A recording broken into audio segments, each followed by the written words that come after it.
Bueno, el poema es lo siguiente. No es que alguien se sentaba para regocijarse. Primero que no se sentaban a leer, lo escuchaban un cura. Y los curares no eran simplemente sujetos que entretenían y se ganaban la vida yendo de un lugar al otro por distintas rutas muy estudiadas en el Roma, difundiendo esos cantares. Pero también eran agentes asociados a la historia, porque había formas de conocer noticias y la historia de una región escuchando cantar el efecto. Ustedes no irían a buscar un cantar para saber de historia de la península ibérica. Es como los campos de saber están delineados y en la Europa del siglo XIII o de siglos anteriores, en realidad esas funciones las cumplía un solo texto. Y ahora nosotros nos vamos a hacer. También el cura solía cantar este tipo de cantares y había una serie de... tenía un valor político también, porque reforzaban sentimientos asociados con la identidad local, ¿no? Entonces, el tópico que tiene que ver con los valores de esa comunidad, los valores del héroe. Entonces, a ver, lo mismo, nosotros vamos a la literatura a veces para buscar valores teóricos, bueno, puede ser, pero eso está más deslindado hacia otras experiencias que a veces ni siquiera son literales. En la literatura o en el contexto de lo medieval pueden ocupar varias funciones. Después otras textualidades. Como literatura, ahora nosotros leemos textos medievales que eran, por ejemplo, manuales, los famosos manuales de príncipes, que eran una serie de normas para enseñar a los monarcas a ser buenos monarcas. Eso ahora nosotros no lo leeríamos como literatura. Lo leeríamos, primero ya no existe en gran parte del globo monarquía. Pero en todo caso sería más parecido a una libro de autoayuda ahora. ¿Ustedes consideran que la autoayuda es literatura? No vamos a ir No nos metamos en eso. Piensen en un padre rico, padre pobre. ¿Es literatura para ustedes?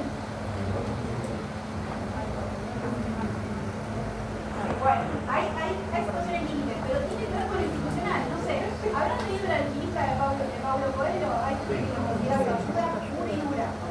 Pero hay otros que ya, por una cuestión de premios, círculo, por lo que está integrado el autor, lo consideran literatura. El tema es que si decimos que Coelho no es literatura, tendríamos que ir más atrás a Juan Salvador Gaviota, al Principito, si quieren.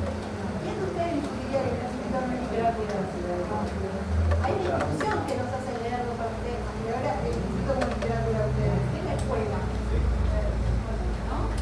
Bueno, fíjense cómo en realidad no es propiedad del texto, sino de qué hace la institución con él. Después, cosas más curiosas.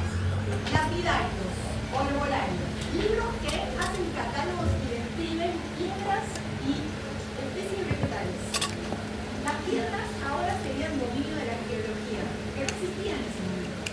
Que no existe la ciencia en la Edad Media. Y los herbolarios de la botánica.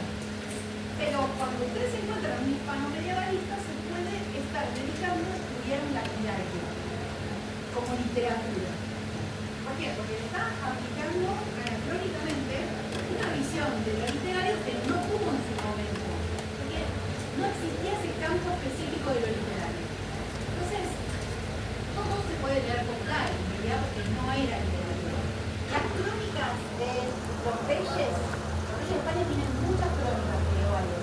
Esas crónicas se leen como literatura, pero los historiadores también se leen. La crónica de India nos va a pasar después en el Renacimiento. Y después otro tipo de textos que se llamaban bocados de, por ejemplo, bocados de sabiduría, o secretos de sabiduría, o flores de sabiduría, que eran libros de autoayuda, tenían a veces sentencias, consejos, lo que ahora para nosotros es autoayuda. Pero que cuando decimos qué son los textos medievales, son todo eso. ¿Sí? De algunos de ellos ahora hablamos de literatura. Y de otros, bueno, es un campo que es tan extenso que antecede al concepto que si hacemos un pano medievalismo, por ahí vamos a encontrar gente que se dedique solo a herbolarios, ¿no? Que no son trabajos con colección de cuentos o con reflexiones académicas. ¿Sí? Se entiende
Porque ustedes vieron, no sé, El nombre de la rosa, alguna película así, o si pensaron un poquito con el libro que explicaba, saben que en realidad los textos medievales son producto de los monasterios, ¿no? Los famosos Pistas de claro, yo me acabo de quedar ahí, una máquina de escribir.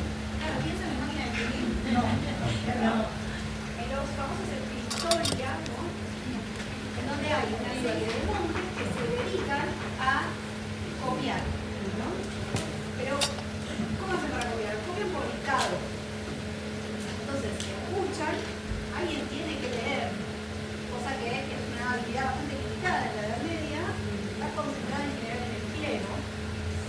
Esa persona que lee transmite de forma aural, o sea, por el oído, un texto que se va transcribiendo y que cuando se copia, no se copia siempre igual.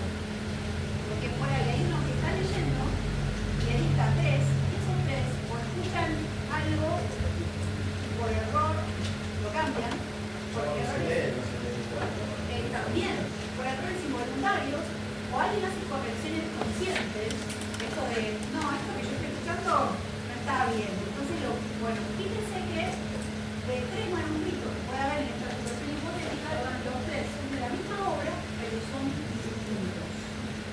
Porque una de las características que tiene el texto medieval es que es un texto que vive en variantes, que no tiene una versión única. Cuando tiene una versión única es porque solo se utilizó esa versión. Y muchas veces, en esa versión sobreviviente, podemos rastrear cómo pueden haber sido las versiones anteriores. Un trabajo muy detective, muy fino, ¿sí? Se entiende esto, ¿no? Ustedes cuando piensan en literatura no imaginan un proceso de transmisión de una novela, por ejemplo. Alguien la escribió en su computadora, se la mandó al editor, el editor hace el cambio, sale en primera edición de la misma forma que va a salir en la 20ª. En cambio, cuanta más transmisión haya de un texto medieval, algo que puede llevar siglos, más cambio va a haber, más variantes. ¿Por qué? Porque ese texto se va a corromper. No, porque ese texto va a cambiar necesariamente porque su proceso de transmisión es así. Solo que nosotros no podemos imaginar a la literatura como algo cambiante. No quiero ver exactamente como el vecino. Sí, por encontrar, está editado, ¿no? Es algo que él haya decidido cambiar. Cosa que hizo. No es muy cómodo. Bien. Entonces, guarda con eso porque el acto vocal y el acto de la mano están explicados de forma que cuando empezamos en literatura no lo tenemos en cuenta.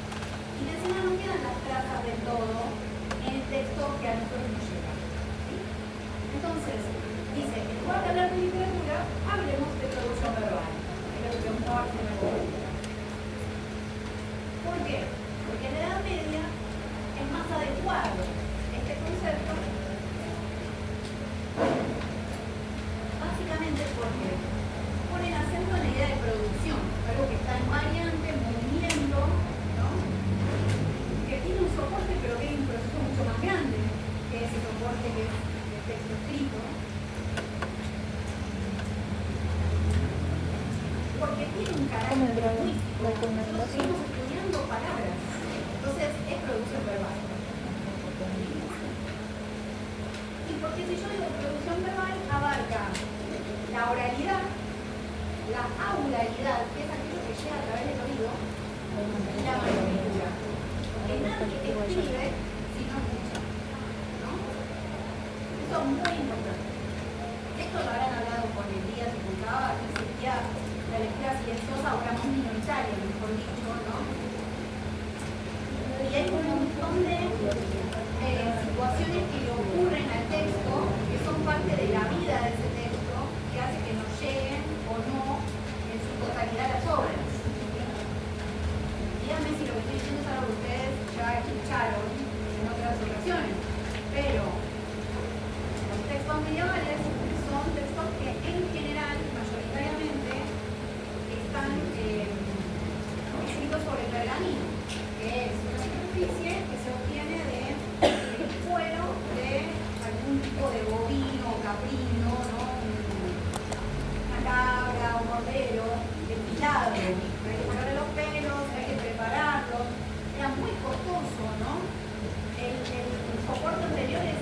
grafilo, que es aún más costoso porque no se produce en todas partes, está asociado con la cuenca del Nilo, por ejemplo, ¿no? Y que se reutilizaba también, ¿no? Ahí está. El costo hacía que hubiera distintos métodos para borrar lo escrito y escribir encima. Con lo cual aparecen escritos que son estos famosos palimpsestos.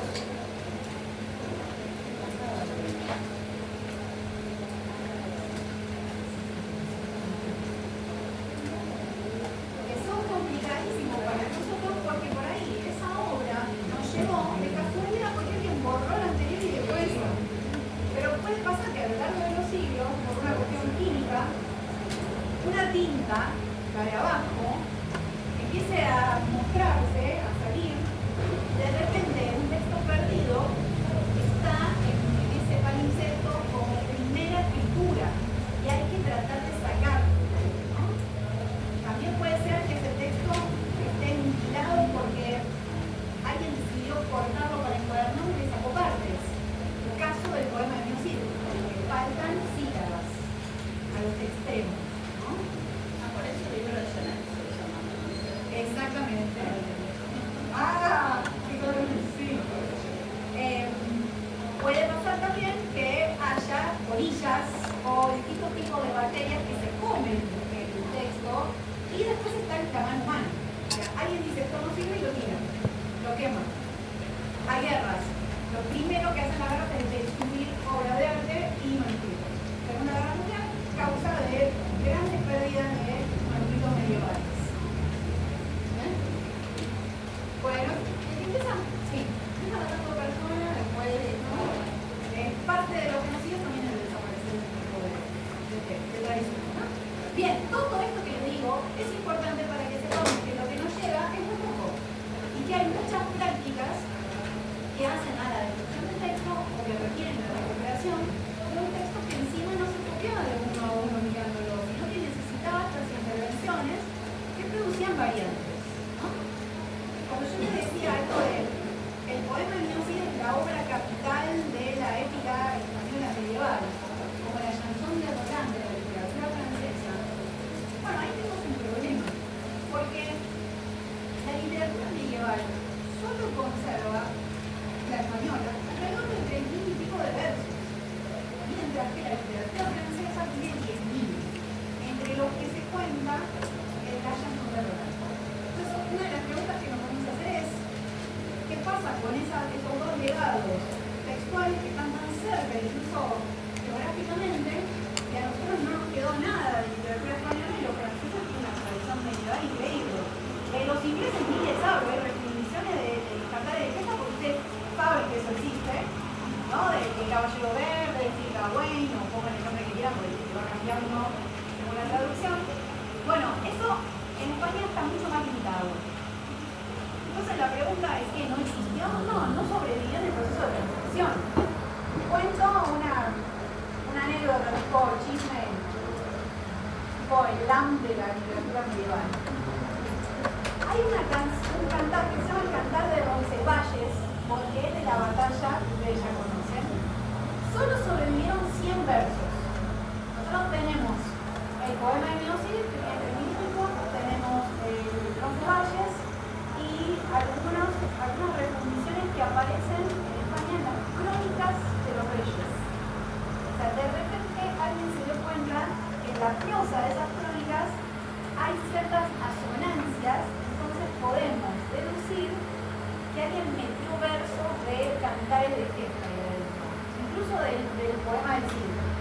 De modo que podemos incluso saber que esos versos perdidos hacen un trabajo de cotejo con esas preguntas. ¿Es lo complicado que es esto? Es mucho. O sea, la gente, lo que nos dedicamos a literatura moderna no tenemos ese problema. Casi no hay variantes de nada. El Roncesvalles lo encuentra un bibliotecario cuando va a mirar un manuscrito que tiene que restaurar, se le desarman las tapas y el forro de ese manuscrito, un papel que envolvía las tapas, era el Cantar de Roncesvalles. Adentro estaban los 100 versos. Eso quiere decir que alguien en ese lugar en donde tenía el texto, decidió que no servía para nada, lo arrancó y lo usó de forro de un cuaderno, como lo hacemos con los cuadernos ahora. Nos gustó una revista, entonces arrancamos un pedazo. ¿Qué sabemos si esa revista va a ser importante dentro de 1000 años? ¿No? Nosotros usamos el diario para hacer asado. Por ahí esos diarios son importantes. Por eso que ahora las bibliotecas juntan todo. Tienen bibliotecas y ahí hay revistas y diarios importantes, de valor. Pero siempre hacemos una selección en el archivo. Hay archivo que puede abarcar todo lo humanamente producido, ¿no? Es muy complejo, ¿okay? Pero eso ya nos habla de que no es el concepto de literatura que estamos acostumbrados a manejar. Por eso, dice Funes, no podemos trabajar, por lo menos, sin hacer la aclaración de que eso que llamamos literatura no es tal. Es producción verbal. ¿Sí? Bien. Después cuando veamos el sitio vamos a discutir porque hay medievalistas que niegan toda la tradición oral. Eso es un problema, pero bueno. Bueno, lo último, antes de que se vaya. ¿Por qué no es medieval la literatura que estudiamos? Acá hay que discutir el concepto de edad media. Entonces, fíjense cómo va desmontando todo. ¿Por qué? Porque puede. La que puede, puede. La que no, que se busca un nivel. No hay certeza. ¿Por qué no es la edad media el mejor tiempo para calificar esto que vamos a leer? Bueno, porque los hombres de la edad media, se supone, sí sentían que estaban en un tiempo intermedio, pero era un tiempo intermedio entre la primera y la segunda venida de Cristo. No lo que nosotros pensamos que la edad media, no servían en el mundo, porque durante mucho tiempo ese fue el sentido de la historia. El sentido de la historia es esperar que vuelva Cristo, ¿no? La segunda venida es el fin de la historia. A Cristo le dicen el Señor de la historia, ese es uno de sus epítetos, ¿no? Es el que abre y cierra la historia. Entonces, es una historia sagrada. Los hombres de la Edad Media todo el tiempo esperan que vuelva Cristo en algún momento. El fin del mundo no se percibe como algo trágico. Es el momento donde justos y pecadores serán separados para toda la eternidad, ¿no? Eso lo habrán visto con Elías, hay una fiebre de ese deseo en el año 1000. En el año 1000 dicen se acaba el mundo. Entonces, todo el mundo flashea eso. Vamos a morir y vamos a ir al cielo, ¿no? Y cada 1000 años eso ocurre, porque en el año 2000 hubo una variante de ese pensamiento, pero más laico. Muchos suicidios en el 2000. En el 1000 no, porque la sociedad no va a cielo. Pero la religión máquina, ¿no? Exacto. Pero fíjense que ese mismo pensamiento está todavía funcionando. El concepto de edad media que nosotros manejamos viene de los hombres del Renacimiento. Esto le va a cerrar porque ya hemos visto esta cuestión en Historia 2. Los humanistas italianos son los primeros que hablan de esta idea de tiempos medios o de medium aeus.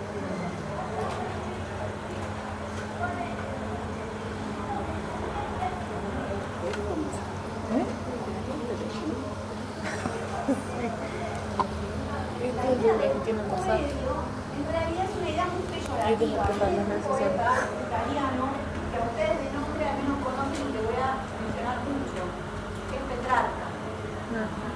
¿Sí? ¿No? ¿Tiene potencia? Vamos a Petrarca.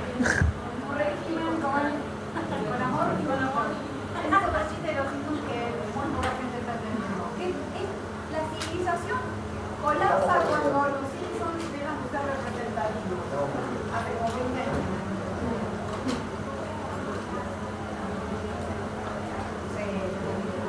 Bueno, ¿por qué son negativos los tiempos medios? ¿Por qué la Edad Media está pensada como un periodo negativo y oscuro? Porque ellos se imaginaban como herederos de la tradición clásica. Entonces, entre esos autores griegos y latinos que vienen a recuperar, hay un periodo que los desvirtúa, que los oscurece,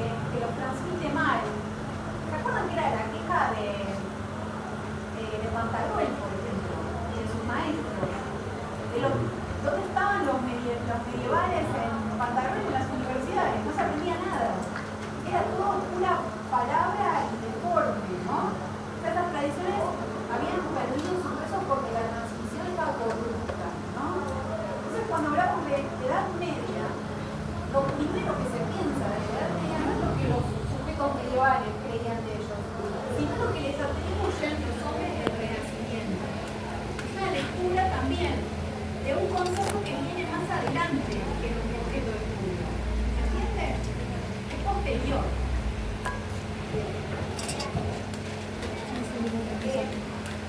Después hay un par de cosas que hacen que la Edad Media se convierta en algo mucho más peyorativo. Porque de hecho seguimos usando el término esto es medieval cuando es muy arcaico, lo pensamos retrasado en términos culturales, cuando lo creemos puro bárbaro, ¿verdad? O fanático religioso. Bueno, eso tiene que ver con varios, pero en principio con que en el siglo XVIII el iluminismo, o sea, los filósofos de la Ilustración, cuando ya hacen este deslinde del pensamiento racional y van a construir incluso que sirve de base a la ciencia, piensan en todas las tradiciones de conocimiento medieval que están centradas en Dios y las consideran pura, bárbara, irracional. Entonces va a empezar a construirse esa imagen integral de lo medieval como algo puro, como algo antirracional, ¿no? Como algo bárbaro, como algo extremadamente religioso, que es la visión que todavía tenemos.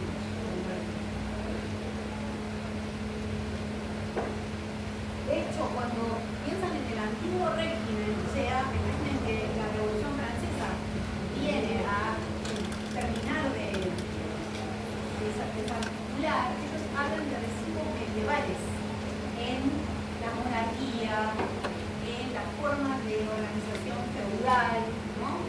Asocian todo eso con un pasado que es un atraso cultural. ¿Se entiende? Muy bien. ¿Dónde estaría la versión o el agregado a lo medieval que no es peyorativo, que le suma por ahí un valor cultural? Cuando llega el romanticismo. Esto que les estoy diciendo tiene que empezar a hacer como hacer sinapsis con lo que ustedes ya conocen. Porque los románticos sí son antirracionales, ¿se acuerdan? Ellos consideran que la ciencia y todas las formas de pensamiento positivista o racional no alcanzan para conocer todo. Incluso nos dejan con la parte más pobre. Entonces vuelven a la Edad Media, porque en la Edad Media encuentran esos mitos heroicos, esas formas pasionales de conocimiento, el contacto con Dios, con la naturaleza. De ahí lo que viene es esta imagen de lo medieval caballeresco, del amor cortés, o sea, lo responsable de que nosotros estudiemos esa épica y que pensemos en el ejemplo del héroe como el caballero medieval montado en la justa, peleando por su dama, y esa dama distante propia del amor cortés, todo es recuperación de los románticos. Ellos lo toman porque es un reconocimiento de lo difícil. Y los románticos alemanes más aún todavía, porque ellos quieren ir a lo que es profundamente germánico. ¿Qué es lo que hay antes de cualquier otra cultura que haya llegado a nuestros dominios? Y la Edad Media está asociada a los pueblos germánicos. O los nazis hacen un uso muy interesante de la Edad Media, ¿no? Porque es lo puro germánico, supuestamente. Discutible. Traigan un nazi y discutiré con él. Eso debería figurar en un mundo.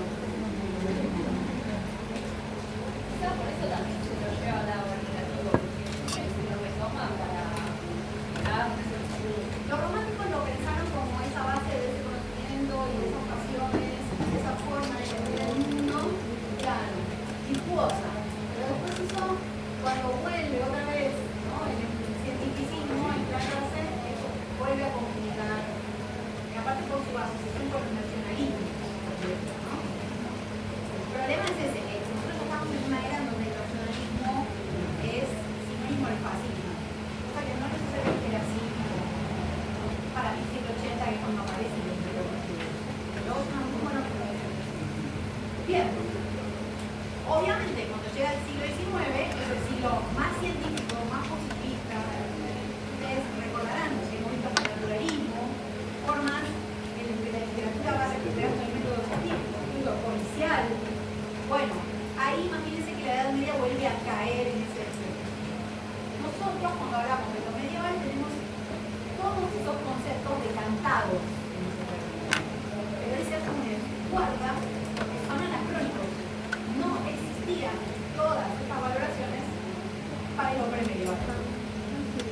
El otro problema es que la Edad Media duró 1000 años.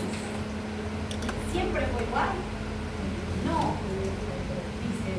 Entonces, muchas veces van a encontrar ustedes en la bibliografía, en la mía, en la de Elías, en la de Cava, en la que ustedes quieran, que se habla de alta Edad Media, baja Edad Media, temprana Edad Media, plena Edad Media. Esas divisiones las hace el historiador porque la Edad Media ni siquiera es un periodo homogéneo. Son 1000 años. No pueden haber cambios en esos 1000 años. ¿Se entiende esto? Díganme si tienen alguna pregunta. ¿Está bien? Ya empiezan los. Necesito volver a empezar todo, Pablo. Bueno. Lo último, ya lo dejo ahí. La otra pregunta que quería hacerse es que si yo voy a decir que esto es medieval, bueno, ¿cuándo empieza y cuándo termina la Edad Media? Y acá recordarán cómo les machaqué el tema de la línea de tiempo. Las fechas de inicio y final de cualquier cosa son convenciones. Entonces, depende de cuál sea la perspectiva histórica que nos toque a nosotros estudiar, vamos a tener fechas que no necesariamente coincidan. Entonces, es dar unos ejemplos. Fechas que sean parafados en el siglo XVIII, porque se empieza a estudiar, a separar en edades la historia. Bueno, se pueden encontrar que la Edad Media comienza en el año 306 con la asunción del emperador Constantino. Buenísimo. Constantino es el primer emperador romano que adopta el cristianismo para todo el imperio. Hay mucha discusión al respecto, pero bueno, eso sería un hito histórico. Y ese es el paso de la edad antigua a la edad media. Bueno, pero también puede ser que hayan estudiado que la Edad Media comienza en el año 466 con la caída del Imperio Romano de Oriente. ¿Verdad? Bueno. Perdón, después Constantinopla o con el año 410 con el saqueo de los godos a Roma. Uno de los tantos saqueos famosos de la ciudad de Roma. ¿Cuándo termina? Bueno, hay una fecha que es la que más se maneja, que es la caída de Constantinopla, del Imperio Romano, el fin del Imperio Romano. Que tampoco es el fin, porque después aparece una reversión. Pero bueno, 1453 es el año. En España, en otras partes del occidente también se habla de 1492 muchas veces, porque es el año del descubrimiento de América, mal llamado descubrimiento de América. Y aparte es el año para nosotros, de los que hablamos español, es el año de la edición de la primera gramática del español, la de Elio Antonio Negri. Es el año de la conquista del último reino libre de los moros, Granada, el sur de lo que ahora actualmente es España. Es el año de la expulsión de los judíos de la península ibérica, por decreto. Es un año en el que pasa todo. Entonces, es un año en el que se reconfiguran muchas estructuras sociales. Podríamos hablar de un cambio de pero guarda, es convencional. Y eso, en el caso de la literatura, es muy complicado para nosotros. ¿Por qué? Por lo siguiente, cuando estudiamos literatura española medieval, que ya sabemos que no es ni española ni medieval, los libros de caballerías, que son una textualidad que es heredera de los cantares de guerra o de las refundiciones, que como van a ser importantes para el Quijote, se editan en fechas en las que tal vez un medievalista se pueda dedicar a estudiarlo, pero alguien que estudia siglo de oro también. ¿A quién le corresponde? Eso depende de dónde marcamos el límite entre la Edad Media y la Edad Moderna. ¿Sí? Bueno, esta afirmación de Cava, que la voy a repetir para que escuchen, nadie se acuesta medieval y se levanta renacentista, es así, ¿no? En España nadie se levantó el 12 de octubre y dijo, ahora ya no somos más medievales, ¿no? Ahí tenemos un efecto ilusorio de separar